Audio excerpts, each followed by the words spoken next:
MrBeast has been getting exposed left and right over the last few days, and it's not looking good at all. Most of this started from this viral video that was posted a few days ago, where an ex-MrBeast employee went on a 50-minute rant to expose Jimmy. He accused MrBeast of manipulating his young audience, conducting illegal lotteries, faking his videos, promoting gambling, and much more. Now, while this guy made some very good points with solid evidence, some of his accusations were just completely false or backed with no real evidence. So let's just get into the video, starting with MrBeast manipulating his young audience. Step one is getting the viewer to associate the brand with trust and authority. MrBeast videos are real, and he's a great guy that gives away big rewards to his loyal followers. Step two is showing the viewers that when people interact with MrBeast in a way that benefits MrBeast, when they do what he tells them to do, they win big rewards. Is he subscribed? You are subscribed. Here's some money. Have a good day. Except this kid, who's an actual follower of MrBeast, did get a very real reward for being a follower,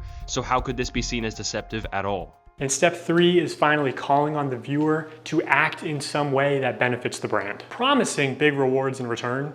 So firstly, none of this is even illegal or morally wrong in my opinion. Giving back to your fans has been something that YouTubers have done for years, and personally, I don't see anything wrong with it. It benefits both MrBeast and some of his loyal fans too. Now onto the fake video allegations. If what we did was scripted, holy shit, this stuff would be easy to pump out. Have you ever faked a video?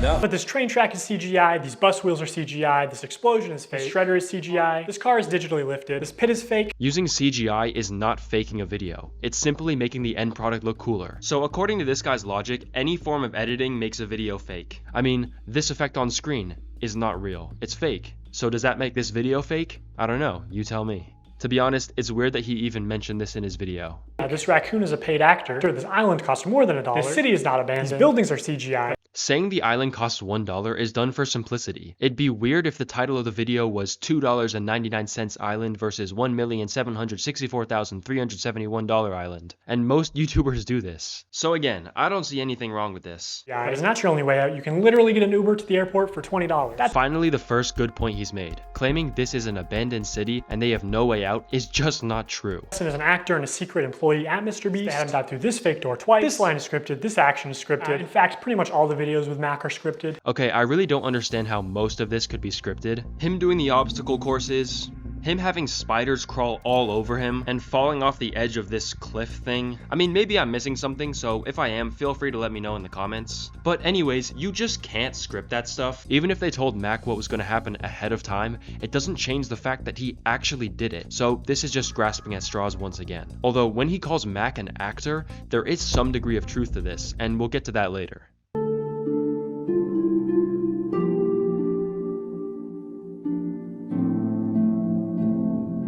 Once again, this is just an assumption. There's absolutely no evidence of this, as you have no idea what was going through Mac's head in that moment. There's just no way to accurately declare that he was stalling. His 6,000 square foot $1 million mansion comes with a movie theater and 7 bathrooms. What are you gonna spend the $800,000 on? I mean, my life's changed now. Yeah, I'm sure that $800,000 is really going to change your life. This is taken out of context by our man here. In the actual video, Mac talks about how he was going to use most of the money to help out some of his childhood friends who were struggling financially. Spend the $800,000 on. I've got 3 friends of mine, childhood friends of mine, and they don't have a lot of money. I'm gonna make sure they don't have to worry about money anymore. I mean, my life's changed now. Although this isn't to say that Mac didn't use some of the money to buy a few more bathrooms for his house as well. During this time lapse on the 4th day of 7 days stranded at sea, you can clearly see there's no one in the shelter. These are their empty beds. But after a hard cut, magically 5 people are awake. From this one camera angle, it's pretty much impossible to know for sure that they weren't on the boat anymore.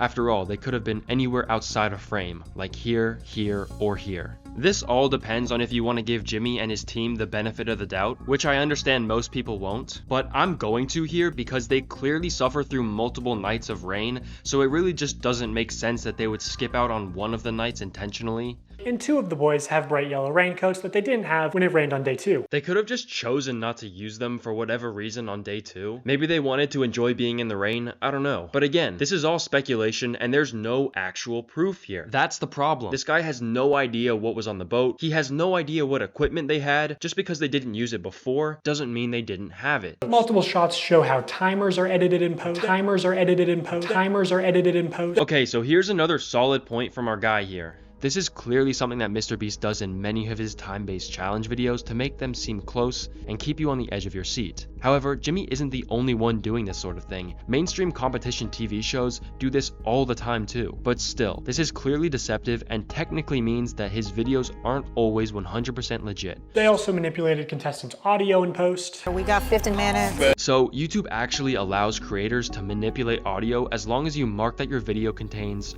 altered content, which interestingly enough, MrBeast seems to have not done here, which is actually a violation of YouTube policies unless the contestant gave permission to do this, which I have to assume they did. I mean, it's not like he's ever rigged the results of a challenge. That would be impossible because he films with hundreds of random subscribers, right? Wrong. Let's look at this video. Not only were the results of this video completely scripted, but the contestants are not random subscribers. I think it's worth noting that he makes one very poor assumption throughout this entire video, which ends up debunking a lot of his own points, which is that he seems to think that Jimmy has claimed that every single contestant in every single one of his videos are subscribers, which just isn't true. Jimmy never once claimed that. Even in this video, the Boys vs. Girls challenge, Jimmy doesn't claim or even insinuate in the slightest that these are all subscribers. It's not mentioned at all. So many people had jobs. Oh, that contestant had to get out for her job? I guess you forgot she's your hiring manager. Yes, this contestant is a MrBeast employee, but our man here takes this clip out of context once again. If you watch that video for literally another few seconds, you'd see that she had to leave not for her job, but because she had a baby at home and needed to take care of it. You said you were leaving because you have a baby? Okay. And I find it hard to believe that this guy just happened to miss that important piece of context when making his video. I actually recognize a lot of people in this video, including Jimmy's own girlfriend. So yeah, the random subscribers you see in challenges are actually never random. Okay, so MrBeast's girlfriend has publicly addressed this and given a full explanation on the Wide Awake podcast. If I'm not mistaken, I think I saw on your Twitter that you were in the video 100 girls versus 100 boys for $500,000. Yes, that was an accident. On the day, everybody had to go for COVID tests, and a lot of people came, got their COVID tests, and they tested positive. And the girls somehow ended up with way too little contestants. So I got a call randomly from the studio, and they're like, "We need a female." I'm like, well, I am a female. Last time I checked. I guess I could do this 100-hour challenge, and honestly, it was really fun. As she said, some contestants tested positive and just couldn't compete, so he had to bring in some team members, otherwise it could take days to fill in the last few contestants. They're almost always local to MrBeast and oftentimes friends and family of MrBeast employees or just the employees themselves. Also, giving special treatment to those in your business or organization is something pretty much every business does to some degree, so this doesn't make what Jimmy's doing special at all, and it's also, once again, not illegal. They are never random subscribers. They're never random subscribers? What are you talking about? This is just not true at all. We all know MrBeast does bring in random subscribers, but again, he doesn't do this every video. In fact, most videos he doesn't do this. And he doesn't claim to, as I said earlier. But what our man is about to expose from here on out are some of the best points he makes in the entire video, and it's where things really start to get interesting. According to a former MrBeast employee, it would have been a PR problem if the boys had won by a lot. And because so many of the female contestants were MrBeast employees who got out immediately, production stepped in to actually make the results of the challenge closer. Now, this actually seems like it's legit. Not just because of this text message, but because this is the type of agenda that you see being promoted all across Hollywood in films and TV shows. Because as of the last 10 years, according to society, it's no longer acceptable for a man to be better than a woman at anything. But this is starting to get into the topics that I don't care to speak about, so I'm just gonna leave it at that. But also the boys should deserve a fair chance at winning, I think. I think that's the expectation when you run a game show. This guy's completely right. This is exactly what people want to see. Fairness in these types of videos. And in my opinion, as an outsider looking in, this video does seem to be rigged, at least to some degree. 2 minutes, newest order, gets $2,000. Good luck, everybody. So this was a 6-hour live stream. They took it down off YouTube, but 5 hours of it are still up on their Facebook page. So these clearly fit the definition of an illegal lottery. These clips are also not out of context. No one ever said no purchase necessary. There's nothing in the description or on the website. Now, I'm not a lawyer, so don't take my word for it, but it seems like our guy has hit the nail on the head once again. These do technically classify as illegal lotteries, unless there is some hidden rule that allows users to enter the lottery for free. Now, I don't think that Jimmy was aware that this is illegal. Just by his demeanor, his body language, and the way he's acting, he doesn't seem like someone who's aware of this. However, when you're as big as MrBeast is, this is just one of those times where that really doesn't matter. You're influencing tens of millions of people at this point, and little mistakes like this cannot happen. There's no exception for it. Even if it was one of your team members that failed to warn you about this, it's still not good enough. When you have this kind of pull over that many lives, you have to do better. Also, obviously, you have to be 18 to play the lottery. It's gambling. MrBeast isn't just promoting gambling to children here, he's running the casino. This is more or less the case here. Of course, at least when you enter into the giveaway, you're still getting merch that you paid for, so it's not too bad. And this isn't even close to the worst stream he's done. 4 months later, MrBeast signed shirts again, but this time it was a 24-hour live stream with way more illegal lotteries. Although without going into the details, this particular giveaway wasn't illegal, because there was an alternative way for people to enter, at least as far as I can tell. They also gave away 24 tickets, which gave you the opportunity to be in a video. 24 people, we're gonna put them in 24 different circles. $1 million on the line, have some fun, you know what I'm saying? Also, this video never happened. There is no MrBeast video of 24 people in circles competing for $1 million. So yeah, this video never happened, and Jimmy has once again been on record multiple times saying that he scraps quite a lot of his videos if he doesn't think they're good enough, and this very likely was the case here too. Once again, I'm not trying to defend MrBeast, but I'm just playing the devil's advocate here and not assuming that everything he does is a secret mastermind plan to destroy humanity. So like, did they just pocket the money or what? Hey, it's the pilot guy. Wait, he's about to be the first one out? That's unlike him. Even though you got out first, I still have a prize for you. Just wait here.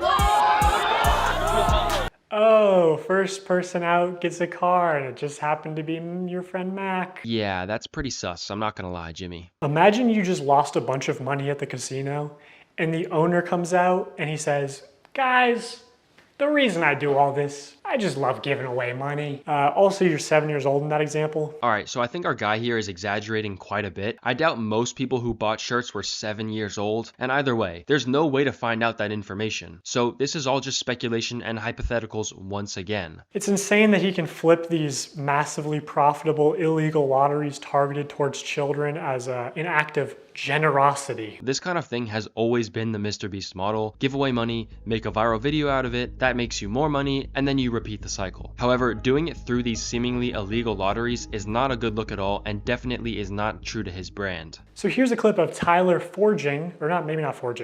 using MrBeast's signature. So Tyler signs MB, which is MrBeast's signature. Then he covers it, signs his own initials, TC, smirks, looks around, and then quickly slides the shirt away.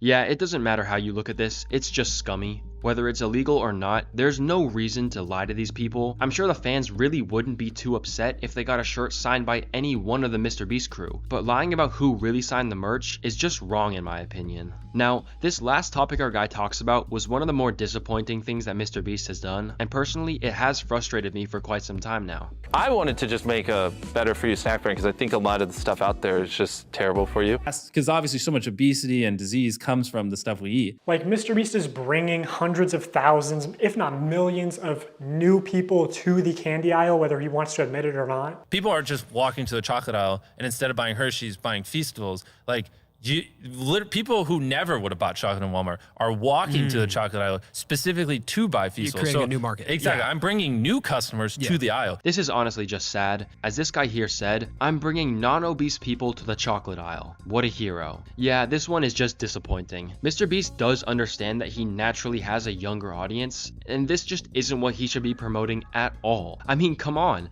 These are kids we're talking about, and he's promoting eating chocolate more often. He has said on a few podcasts that starting a healthy food brand would have been much harder because people don't buy it as much, and in general there's just less demand. But that still goes against the MrBeast brand entirely. MrBeast has always been about helping people and bettering the world, but this isn't that at all. Also, I genuinely believe that if MrBeast had started a healthy meal box company where they sold ready-made meals with, I don't know, say steak and potatoes or something like that, it would have done very well too, especially if he used the crazy marketing tactics that he uses for Feastables. So, Feastables paired with MrBeast Burger, I mean, come on, it just looks like Jimmy's promoting obesity and unhealthy eating for the sole goal of making more money so he can make even better videos, which directly contradicts his whole reasoning behind making Feastables. I wanted to just make a better for you snack brand because I think a lot of the stuff out there is just terrible for you. Because obviously so much obesity and disease comes from the stuff we eat. And to be honest, I think that sums up this entire situation perfectly. MrBeast is not a perfect human, far from it. He's not an angel sent down from God to help the people of this world. He's human like the rest of us, with his own dreams and his own ambitions that he wants to realize. Of course, I'm not condoning anything he's done or anything he will do for that matter, but it is important to remember not to have unrealistic expectations for someone just because they're famous. So what do you guys think? Is Jimmy a bad person, or is there still hope for him and the MrBeast brand? Oh yeah, and subscribe if you want to win 1 million Lamborghinis.